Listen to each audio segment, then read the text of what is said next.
आपकी विश्व समाचार अपडेट में आपका स्वागत है। अमेरिकी राष्ट्रपति डोनाल्ड ट्रंप यूरोप से अमेरिकी सैनिकों की संख्या कम करने के विकल्प पर विचार कर रहे हैं।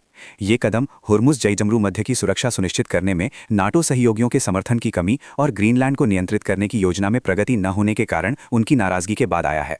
एक वरिष्ठ व्हाइट हाउस अधिकारी ने रॉयटर्स को 9 अप्रैल को बताया कि अभी तक कोई निर्णय नहीं लिया गया है और पेंटागन को महाद्वीप पर सैनिकों की संख्या कम करने की कोई विशिष्ट योजना बनाने का निर्देश नहीं दिया गया है।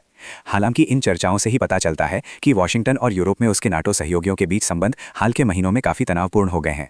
8 अप्रैल को नाटो महासचिव मार्क रूटे की व्हाइट हाउस यात्रा से भी ट्रांस अटलांटिक संबंधों में कोई खास सुधार नहीं हुआ, जो 1949 में नाटो के गठन के बाद से सबसे खराब माने जा रहे हैं।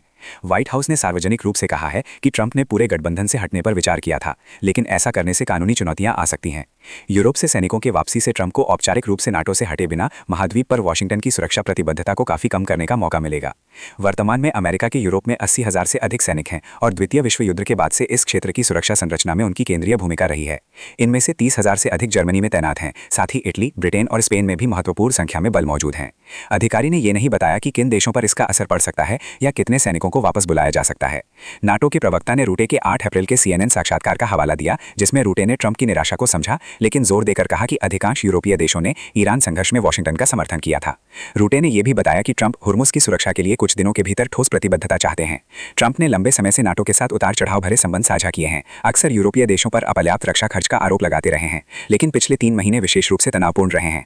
ट्रंप ग्रीनलैंड को अपनी योजना में शामिल करने के लिए यूरोप की रुचि की कमी से भी विशेष रूप से नाखुश हैं। सुनने के लिए धन्यवाद।